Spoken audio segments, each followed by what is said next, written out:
Hello and welcome to the Quiver channel. I am Jason, your host. I hope you're having a wonderful, splendiferous day. I'm okay. I woke up way too early, about 3:30 a.m. Probably go back to bed in a bit. It's now 6:40 a.m. So I've been down, had my medication. The dog's been out, although the dog went out for about 5 seconds. I doubt he did anything. He went out, saw that it was too cold, and came straight back in. Zaki does not like the cold. Oh my god, he hates it. It's like he's an inside dog. He loves the inside. He's lying on the bed at the moment because, of course, I haven't put the bed away because I'll be going to bed in a bit. Everything's coming together for what I've got to do. Tomorrow I've got to go to the hospital for an ultrasound. That will check to see what problem I have. They're pretty sure it's not cancer now and not a tumour because of all the blood tests that showed that there's no markers or anything for that kind of thing. But it's something and it needs to be checked and then find out what can be done about it. Simple as that. That's got to be happening. Apart from that, I'm enjoying trying to get back into Warframe. I need to check out some new builds and see what fun builds to play on Warframe. Got lots of frames that I haven't leveled up yet. I'll probably tomorrow when I go to the hospital, I'm gonna be testing out my idea of using a walking stick to ground myself in this reality. It's going to be an interesting idea. I'm going to have to use Paola's old walking stick for this until I get one for myself, but it's a good thing because it's, from what I can tell of the weather, it's going to be raining tomorrow, and so I can't take the Pride Revo. But I can take my Quingo, park it up outside, and then go in and do what I need to. Go and see the doctors. Got to go to the X-ray department. So that's the idea, and I will take the thingy and I will, normally if I have to leave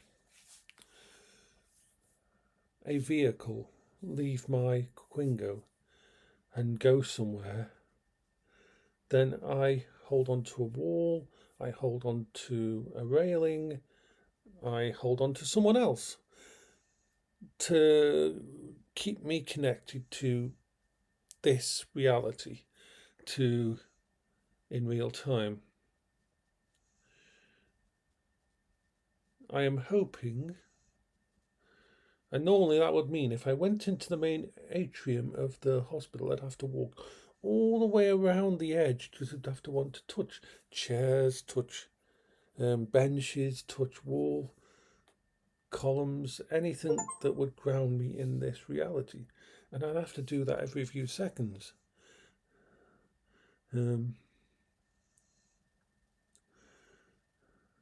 My brain,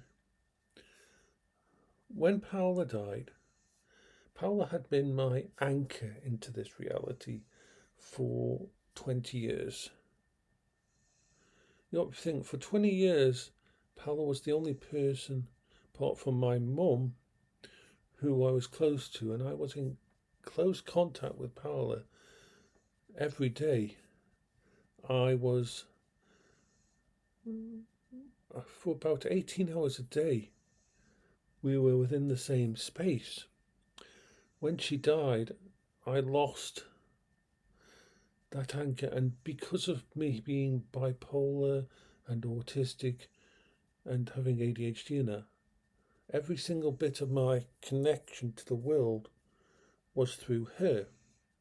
Like I say many times, the only reason I could leave the house when Paola was alive was because she would be in the wheelchair and I would be pushing the wheelchair everywhere. I was connected to the reality via that. Part of why I believe that the a mobility scooter would be so good, because I would be connected to reality via it. I would be constantly holding on to something. So, I mean, there is other ways, like it's completely unpractical. But if I took my shoes off and I walked around with my feet on the ground without anything in between my feet, that would help to anchor me. But of course, that's dangerous. There's too much glass around. There's too many chances of hurting yourself. Oh, some stuff's installing at the moment on my this computer. I'm finishing installing the last of the games that work natively with the Mac, and then I'm going to go through them and see which ones actually this MacBook Air can handle. So, what's the plan? What's the plan? What's the plan?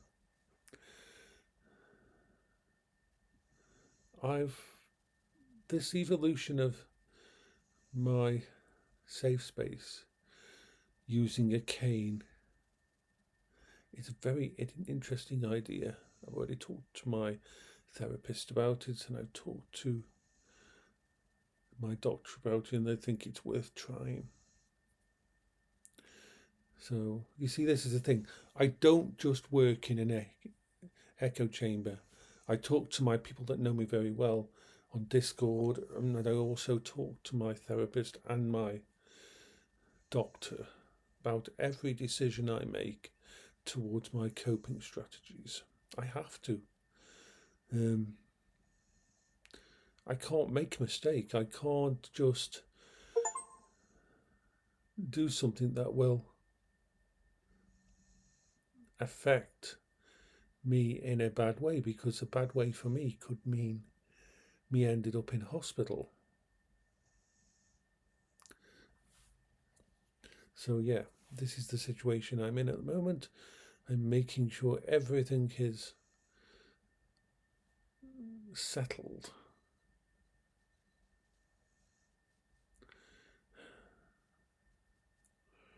How can I put it? I am always looking for new coping strategies. Something that will allow me to do more than normal. I've got a very good routine at the moment using my Habitica. I managed to remember to say hello to everyone and connect with everyone in my friends group, and the 6 or 7 people, and send them a single message each day at least, just to connect, just to bridge that barrier, because it's too easy for my brain to disconnect from people. And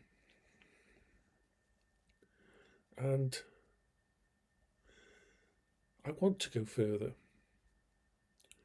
The idea of using this cabin scooter that I'm going to get to leave the area and go to other towns and that is wonderful.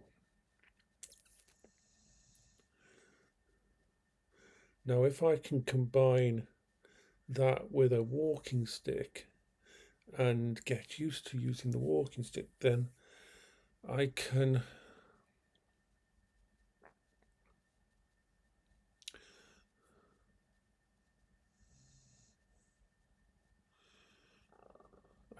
go further and be more connected to society. It's sort of a bit of a 1 step back, 2 step forward. The 1 step back is the cabin scooter won't be able to go in a lot of the shops or anything. I'll have to park up outside. So it's giving me less independence on the scooter. But if I can replace the scooter with the walking stick, then I have a really good chance to solve all these problems. Because nobody likes to be shut in the house, nobody likes to think, but I only have a certain amount of energy, can only do a certain amount of things. I have to think about the big picture.